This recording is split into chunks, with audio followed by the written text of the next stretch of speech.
What is up, guys, and welcome back to part 28 of my F1 2016 career mode here at the Canadian Grand Prix. If you missed season 1 and of course the first 6 rounds of this second season, then you can catch up with a little card annotation in the top right hand corner of your screens to catch up with pretty much everything that's happened over season 1 and of course season 2 so far. But we're here at the Canadian Grand Prix, and last time out at Monaco, it was a fairly decent race for us. We didn't really qualify in the best position. We were down in, I think it was 16th position in qualifying, and we managed to work our way back up through the grid, and it was due to strategy. You know, we had some good strategy during the race, and luckily a couple of guys did actually crash into each other as well, and we managed to get 5th position in the end of that race, so it's a fantastic result. But Kimi Räikkönen did get 2nd place, which meant that he is now drawing level with us in the driver's standings, although it is very early stages in the season. We're only at the 7th round of the season, so you know, we're not really thinking about drivers championship too much. It would be good to lead it now and lead it early on with a huge gap over Kimi, but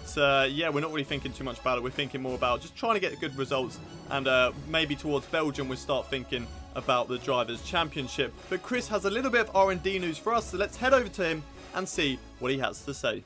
Hi, I've got something you'll be interested in. Those performance upgrades we discussed after the last race. They're on the car and the data looks promising. Take a look at the details.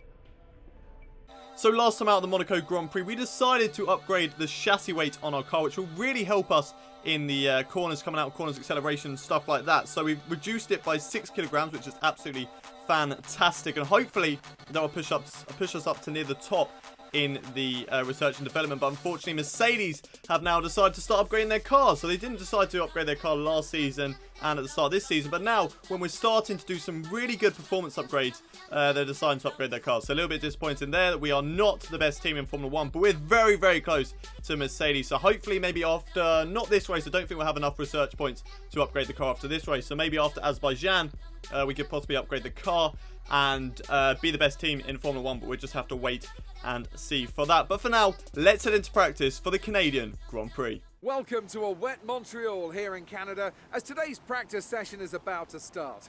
We can expect some difficult driving conditions today, which should provide a real challenge for the drivers. In 1999, the outside track wall situated on the last corner of the lap ended the race of 3 Formula 1 world champions, Damon Hill, Michael Schumacher and Jacques Villeneuve. Since then, the wall has come to be known to fans around the world as the infamous Wall of Champions. Turns 13 and 14 are definitely the most demanding corners on the track. A quick chicane section entering at over 180 miles per hour, drivers use plenty of curb and get very close to the wall. But hitting those curbs at the wrong angle can easily put the car offline. You'll see a lot of drivers bail out of committing into turn 13 using the escape road to avoid contact with the wall. Here we are then, going over my first couple of laps in this practice session. Just going through the track acclimatization in the wet at the moment. I don't think it's going to be raining throughout the rest of the race weekend. We're not too sure at the moment. There's a little bit of mixed conditions. But we managed to get a purple score in the track acclimatization. But then when we tried to do stuff like tyre wear and the qualifying pace, unfortunately we couldn't beat the target times on the wet tyres. So we decided to back out of FP1. Now we finished right down the bottom of the field in 22nd position, but I think the track did dry up a little bit better towards the end of the session when we set our time on the intermediates, when it was pretty much wet intermediate conditions. So yeah, that's pretty much how it went. But then we decided to go back out in FP2 and just make sure that we got the tyre wear management done, which we did manage to do, and we just about managed to get a purple score here on this one. So yeah, more resource points for us to spend. Not after this race, because I don't think we'll be able to get enough, but possibly after the Azerbaijan Grand Prix. But that was it for practice. Unfortunately, we still could not do the qualifying pace test, but still in 3rd position after that. That was an absolutely fantastic result, and that sets us up really well for the qualifying and of course the race, that maybe we could get some really, really good results there and possibly even challenge for another race win. We haven't had a race win since the Russian Grand Prix. We had a very bad race in Spain, sort of average race in Monaco, you know, getting the same result as we did in our first season. And now in Canada we need to get a really good result, and hopefully we can get another race win here. But first, let's see how we do in the qualifying session. Hello and welcome from the circuit Gilles Villeneuve, home to the Canadian Grand Prix, for today's qualifying session. Here we are then for the first qualifying session, and unfortunately it is actually raining out on track. I believe it is full wet tyres conditions at the moment, but the track is due to dry up as the session goes on. So we're going to wait until the end of the session, go out on the intermediate tyres when the track is at its fastest, and hopefully we can have enough to get possibly into Q2. We just have to wait and see for that. But for now, let's head out on track, see what we can do, and hopefully we can get into Q2. Here we are then coming round the last corner to set a lap time here in Q1. It's going to be our only lap in this qualifying session. Down towards the line. What is the lap time going to be good enough for? It's good enough for 7th position there in qualifying, which was a fantastic result for us. We managed to get into Q2 and quite easily as well on these intermediate tyres. I think most of those guys did actually set their best times towards the start of the session when the tyres were wet or just coming into the intermediate. So yeah, good result for us. Pascal Wehrlein up into 8th place. Rio Haryanto also getting into Q2 as well. So some good surprise results there. Some Williams, some Force Indias in there. So I'm not too sure who actually got knocked out in Q1. Let's have a look. Jolyon Palmer and Lewis Hamilton are out of qualifying in the first qualifying stage. So very, very disappointing for my teammate. But good news for us that Lewis Hamilton has been knocked out in Q1. Both the Haas drivers are also getting knocked out. Surprising there because that car is actually pretty good. But let's see how we do in Q2.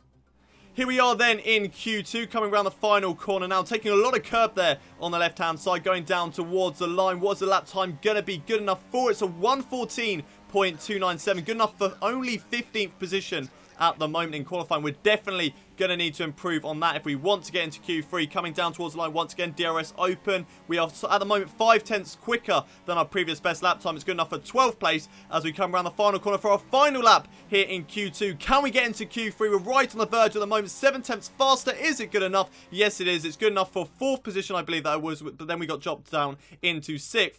And our lap time is actually set on the super soft tyres instead of the ultra soft. So we have actually got the strategy on the rest of the guys as well. Both me and Kimi deciding to go on the super soft tyres there in Q2. And definitely a good strategy call for tomorrow. So hopefully the super softs will do us very, very well. Because it means that we should be able to do a 1-stopper going on to the super softs. And then going on to the softs where the other guys might actually have to do a 2-stopper going ultras, super softs, then softs, or 2 sets of super softs. So we'll just have to wait and see how that race goes. But for now, let's see how we do in the top 10 shootout.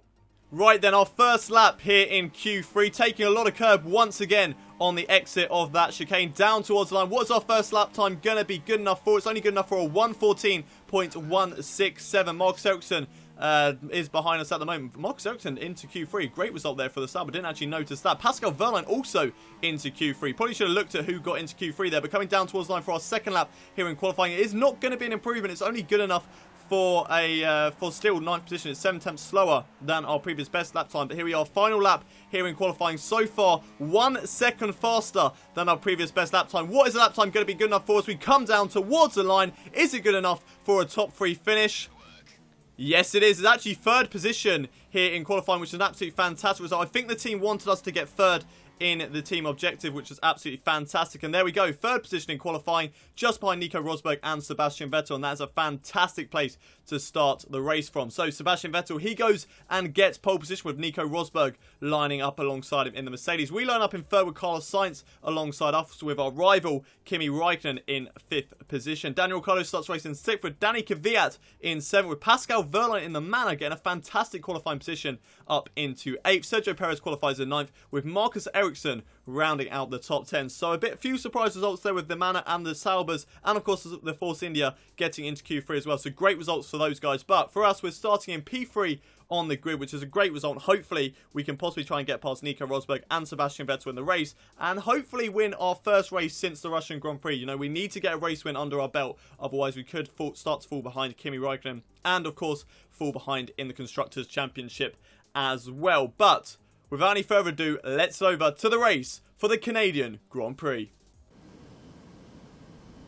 There is, as I look out of my commentary box window, a very large and very excited crowd here today, eagerly anticipating another memorable race. Lewis Hamilton took his maiden win on this circuit in 2007. Jenson Button came from last place to win here in 2011. And there's certainly no shortage of drama on offer here at the Canadian Grand Prix. If you want flat-out racing, you've come to the right place this weekend, as it's full throttle for 59% of this 2.7-mile circuit. peaking at around 210 miles per hour going into the final chicane. But that speed requires discipline, and there are more than a few close walls here just waiting to punish drivers with a heavy right foot. As the drivers complete their preparations down below us on the grid, one man who's no stranger to the pre-race pressure is Anthony Davidson, who joins me in the commentary box today. Great to have you with us, Ant. I'm sure you can tell us all about what goes through a driver's head before lights out. But from the moment qualifying's over, you start to feel the adrenaline in your body build up and the buzz in your stomach as you anticipate the run down into turn one. It's all a bit like going into battle, and the unknown situation makes you nervous. Those pre-race nerves are a good thing. The day you don't have them means that you don't care anymore.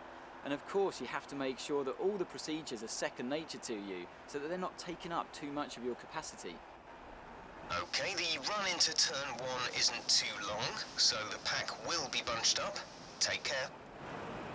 It's race day here in Canada, starting in an absolutely fantastic third position on the grid. We did really well in qualifying to get up here, so we're very, very happy with that. And looking at the race strategy for today, because we set our lap time on the super soft tyres, we'll be starting on those tyres and then pitting for the soft tyres towards the mid stage of the race. It actually showed there was going to be light rain towards the end of the race. That might come in the last couple of laps. We're just going to have to wait and see for that. But here we are getting ahead for the formation lap.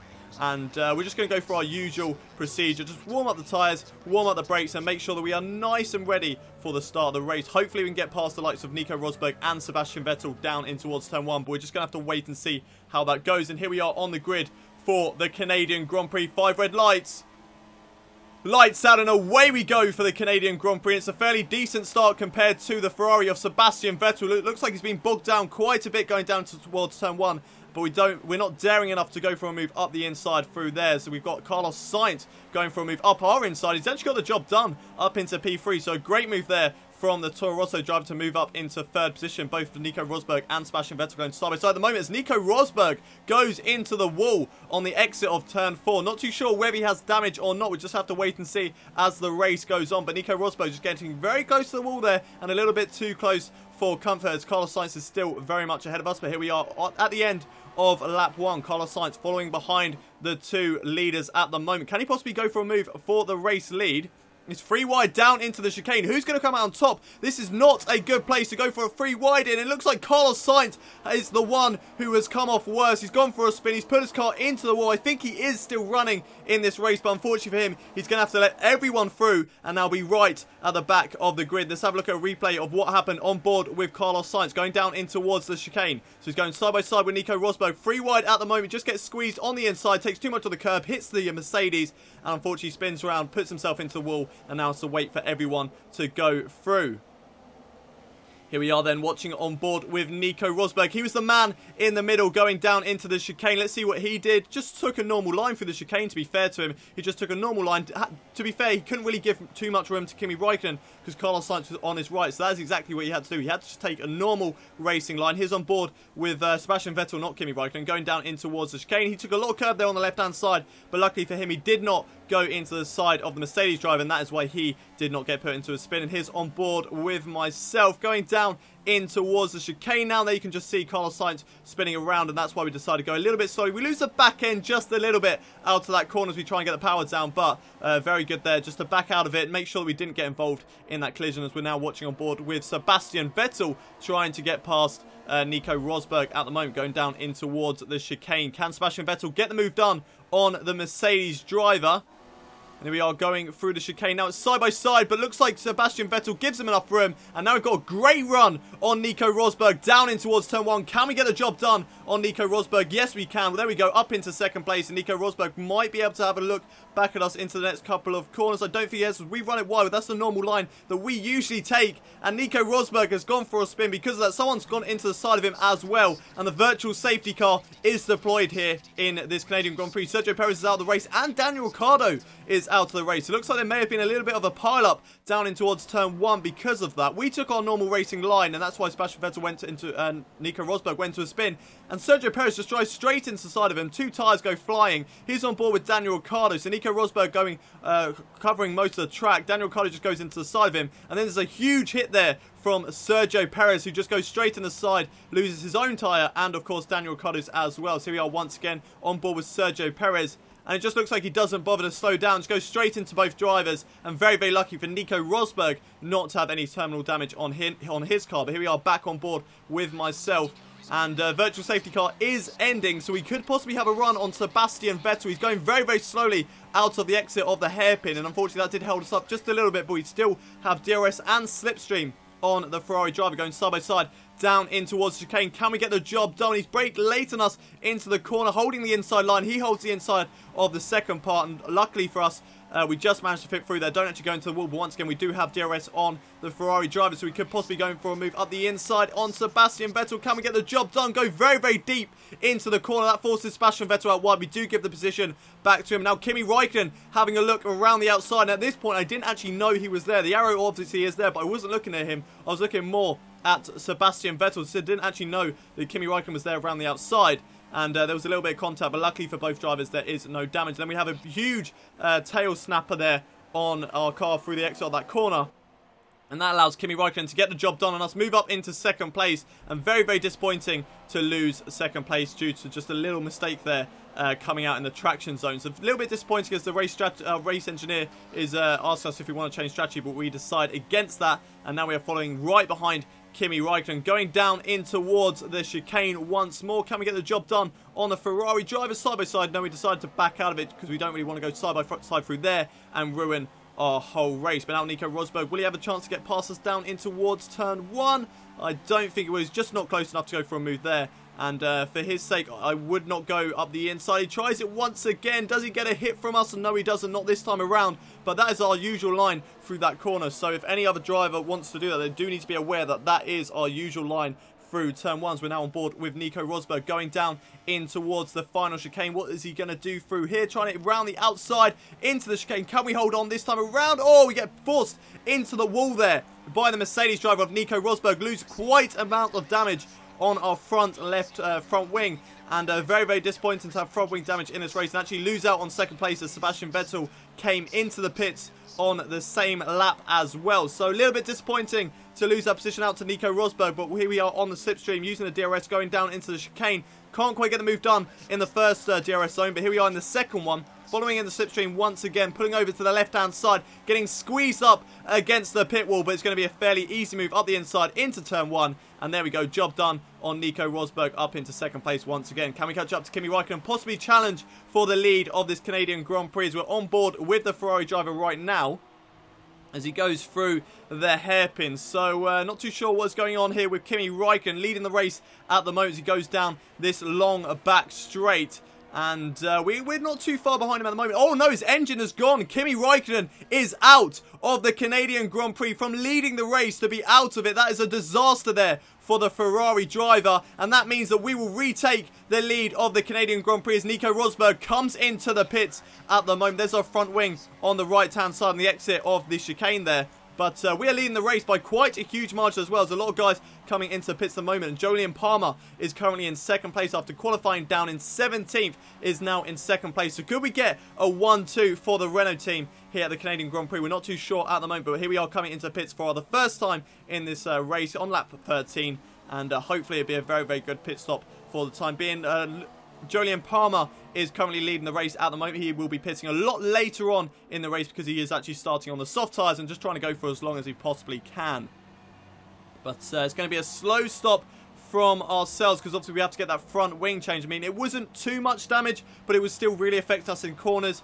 Especially the high speed ones towards the end of the section. So just before the hairpin, that one, it was really struggling through there. And the first chicane as well. So it was a little bit disappointing that we had to get a new front wing, but at the end of the day, we had to do it. Otherwise, we would have struggled throughout the rest of the race, and we could not challenge with the other guys. But here is Fernando Alonso trying to move up the inside in towards turns 3 and 4. He's got the job done. Fair play to Fernando Alonso. He is on the ultra soft tyres, so he is on the faster tyre as well. But we should be coming back at him down the back straight, because obviously we are in a much faster car than the McLaren at the moment, so hopefully we can get past him as soon as possible. And here we are later on in that lap, right behind the McLaren of Fernando Alonso, using it before we've even got the DRS. We've got the job done, and there we go, up into P11. Up next for us is Max Verstappen, who is in P10 at the moment as we go through the right-hander of the chicane, then the left. It looks like Max Verstappen has gone very, very slowly through the chicane. This is going to be a great opportunity to get the job done on the Red Bull driver on the right-hand side, down in towards turn 1. Can we hold it around the outside? But it looks like we've got the job done before we've even got to the corner. And Max Verstappen has a little look up the inside. Oh, and he decides to go for it, doing exactly what Nico Rosberg did. Unfortunately, Max Verstappen is out of the race. Virtual safety car is deployed as well, and Jenson Button also crashing into him as well. Let's have a look at replay of what happened there. So there is Max Verstappen, and we just get past him on the right hand side, going down into this next corner and just diving up the inside when we're trying to take that wider line, and unfortunately gets a hit from Fernando Alonso. Then Jenson Button looks like he loses his front wheel somehow as well. Let's watch on board with Fernando Alonso. So Fernando Alonso just goes full pelt at Max Verstappen there. So not really Max Verstappen's fault too much in terms of getting the damage. Fernando Alonso just drove straight into the side of him. And Jenson Button, not too sure what he was doing. He had a huge gap to fit through there. Decided to go as close to Max Verstappen as he possibly could. And unfortunately for him, he has lost his front left tyre and he is out of the race. There's 17 runners left in this Canadian Grand Prix. And the race is underway once again. The virtual safety car has ended. And we are now following Carlos Sainz, who isn't too far ahead of us at the moment as we go down in towards the final chicane. Very good under braking compared to the Toro Rosso driver, taking a lot of curb there on the right-hand side on the first part of the chicane. And looking like we're getting a good run down in towards turn 1, but unfortunately we're just not close enough to go for the move on Carlos Sainz. We're just going to have to wait a little bit longer in this race to try and get that 8th position away from him. And here we are cutting to the end of lap 16 at the moment. And we are right behind Carlos Sainz. We will get DRS down in towards the chicane. Can we get the job done first time? Here we are on the right hand side. Yes, we can. Job done on Carlos Sainz before we've even got to the corner under braking. We can pull over to the left hand side. It's a fairly easy move there on the Toro Rosso drive, and we move up into P8. Up next for us is Valtteri Bottas, but he is on a very, very different strategy to us, so hopefully we can get past him without really having to overtake. Hopefully he just comes into the pits within the next couple of laps. But for now, we're in P8, and here we are a little bit later on in the race. It looks like Carlos Sainz is trying to do the same thing, but it looks like he's got the job done. We just run very, very wide into that corner this time around. It's side-by-side action between the two of us. Who's going to come out on top through turn 3 and turn 4? We've tried to hold it up the inside. Looks like we got the job done. Carlos Sainz giving a little tap against the wall there, so not very good from Carlos Sainz, but there we go, job done against him. We can hold on to P7 for the time being. Valtteri Bottas still out in front, but here we are. Carlos Sainz once again going to have another go at us down in towards the chicane. Can he get the job done through here? He's got slipstream, he's got the DRS, he's pulling over to the right hand side. It's side by side into the chicane. Can he get the job done? And that is great work there from Carlos Sainz, just squeezing us out on the second part of the chicane. And that is how he has moved up into P6 now. Someone else has come to pits. Valtteri Bottas pitted on that lap. So well done there to Carlos Sainz. He came into the pit lanes. We're on board with myself once again on lap 21 at the moment. And as you can see on your screens, the rain has started to come down a lot earlier than we thought it would do. Maybe because of the virtual safety cars that had come out earlier on in the race. We're on board with Marcus Ericsson, and instead of deciding to let through Sebastian Vettel due to blue flags, he just decides to crash his car into the wall and literally just give up on his race. But cutting back to our race, it looks like we're getting passed by Esteban Gutierrez as we go down the start-finish straight. Can we hold it up the inside into this next corner? Looks like we're going to give it a try up the inside, then we get the outside into turn 2, but looks like we're going to get a great drive compared to Esteban Gutierrez. And there we go, job done on the Haas driver, and we move up into P6 once again. Esteban Gutierrez having a good run on us there, but not quite being able to make it through on lap 25. 10 laps left to go in this Canadian Grand Prix. Still a long way left to go at the moment. It looks like the rain is getting a lot worse. So we're deciding to come into the pits for a new set of intermediate tyres, braking very, very early for the pit line there. And we'll just be coming into the pits for a new set of intermediate tyres. So hopefully these tyres, this is the right time to come into the pits. Otherwise we could have made a huge mistake and could actually lose quite a lot of positions in this race. So hopefully we don't do that. Coming out of the pits right now, and not too sure where we are going to come out. There's no other drivers around us at the moment, and should be fairly easy for us. So here we are coming out the pits, just running it a little bit too wide, getting a little bit on the grass there, but doesn't look like the tyres aren't working too badly. I think it is a good time to come onto the intermediate tyres. I think it's just sort of at that crossover phase right now. And here we are cutting ahead just a little bit later on in the race on lap 27, right behind Esteban Gutierrez in 9th position. He actually came into the pits for a new set of ultra soft tyres 1 lap ago, and now I'm pretty sure he's going to have to be coming into pits on this lap, as we are right behind the Haas driver, getting the job done on this much better tyres on the intermediates. And here we are coming into the final chicane. Job done, Esteban Gutierrez, and he is coming into the pits right now. A lot of other guys coming into the pits as well, so he should get up maybe into P5 or P6 in this race. And it's actually P5, so Lewis Hamilton is currently ahead of us in P4, but we have moved up into P5 in this Canadian Grand Prix. It's going so well for us at the moment. I mean, we qualified in 3rd position, but due to what happened, you know, the front wing damage and stuff like that, P5 is still a very, very decent result for us at the moment. But once again, we are under pressure from the Toro Rosso driver of Carlos Sainz through the final chicane. He's still right behind us, right on our tail as we go down towards the start-finish line. Carlos Sainz on the left-hand side. Can he get the job done on us? Down in towards turn 1. We're going to hold it round the outside. We actually lock up big time in towards the corner. Still keeping it on the track, though. Up the inside into turn 2. And there we go. Job done on Carlos Sainz. Holding on to P5 with only 3 laps left to go in this Canadian Grand Prix. We really want to hold on to P5 because we want to get as many points as possible, especially as Kimi Räikkönen crashed out earlier on. Here we are once again with Carlos Sainz right on our tails. I think we're starting the final lap of this race at the moment. Carlos Sainz going down in towards the turn 1 now, and just having a little look up the inside. But he's done exactly what Nico Rosberg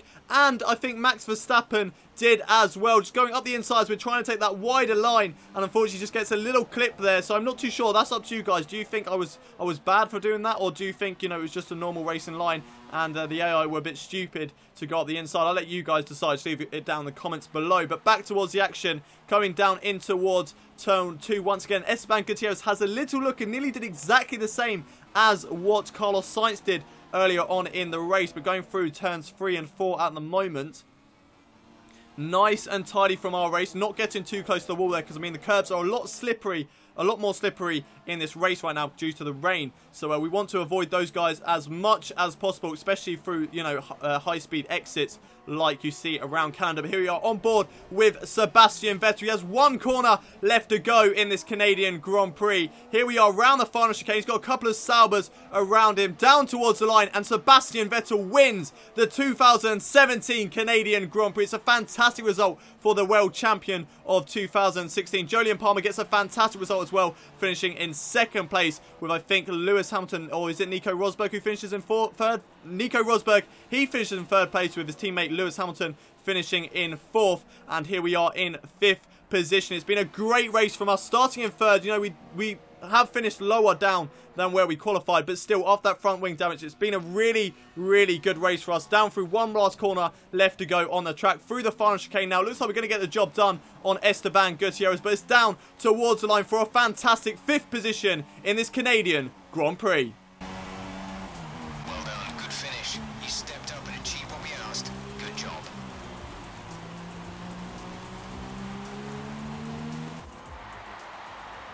A great win then for the Maranello team today. And I have to wonder, Anthony Davidson, just what set them apart from the competition here. Well, they clearly have a car that comes alive in the kind of conditions we were dealing with today. It's a very balanced package in the wet, and what that means is that the drivers have confidence to attack, and having that confidence gets you on the power earlier, it lets you brake later, and can put you a long way up the road. And as we can see, it's time for the podium, and as the drivers make their way out, there's a familiar red suit making its way to the top step.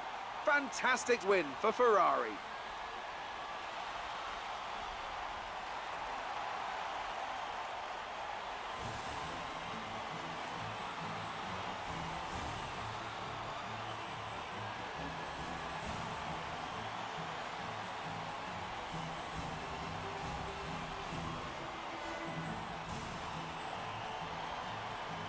a good result there for us here at the Canadian Grand Prix. We did finish lower than we qualified, but still with that front wing damage, it's still a very, very decent result. Fantastic result, though, for my teammate Jolyon Palmer to get second place, and Sebastian Vettel, he went on to win today's race. So a great result for him. Jolyon Palmer in second. Nico Rosberg finished the race in third with Lewis Hamilton fourth. I finished in fifth with Romain Grosjean right behind me in sixth. So it wasn't actually Esteban Gutierrez behind me, it was Romain Grosjean with Valtteri Bottas in seventh, Carlos Sainz in eighth, Esteban Gutierrez down in ninth, and Fernando Alonso getting the final World Championship point. But that is a lot of points gained for us in the championship thanks to Kimi Raikkonen getting a DNF. And there were actually quite a lot of drivers who crashed out of today's race. I think it was Kimi Raikkonen, Max Verstappen, Jenson Button, who are the other guys? Let's have a little look now. Daniel Ricciardo and Sergio Perez, and of course Marcus Ericsson as well. So a lot of guys crashing out of today's Canadian Grand Prix. So very, very disappointing for those guys. But let's have a look at how this affects us in the drivers' standings.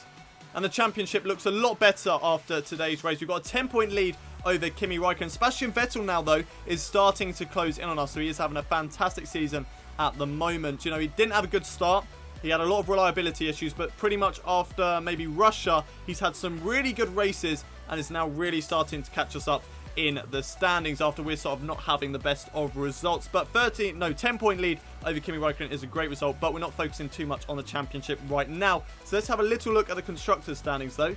And taking a quick look at the constructors' standings, we've now actually closed up the gap to 8 points to Scuderia Ferrari. So that is very, very good news for us. Mercedes are now having a better season as well. They're up into third position, but they're still a long way off the battle for the Constructors' Championship. So for now, it does look like it's going to be between us and Ferrari, but as the season goes on, that could change, especially with the R&D development. So we just have to wait and see how that pans out. But that is it for today's Canadian Grand Prix. Let's head back to the menus. Taking a quick little look at the rivalry update after today's race, and we've had a very, very good race compared to Kimi Raikkonen. Of course, he did actually get an engine failure, so he didn't get all the fastest laps and stuff like that. So we have actually improved on him in the rivalry. The gap is now 21 to 16, so that's really, really good for us. We've also got 696 resource points, which means we can only really upgrade the fuel efficiency, but we're not going to do that. We're going to wait and upgrade maybe the engine power after Azerbaijan, maybe chassis weight, downforce, or drag. We'll just wait and see when we get to obviously after the Azerbaijan Grand Prix, so we'll just wait for that one. But that is it for today's Canadian Grand Prix. If you have enjoyed the episode, don't forget to smash that like button. Also subscribe to my channel if you're new around here. We're going to have this career mode coming to you every single day for the whole of season 2, and of course if you are subscribed to my channel, then you never have to miss an episode from me. But I'll see you next time at the Azerbaijan Grand Prix, but until then, it's goodbye from me.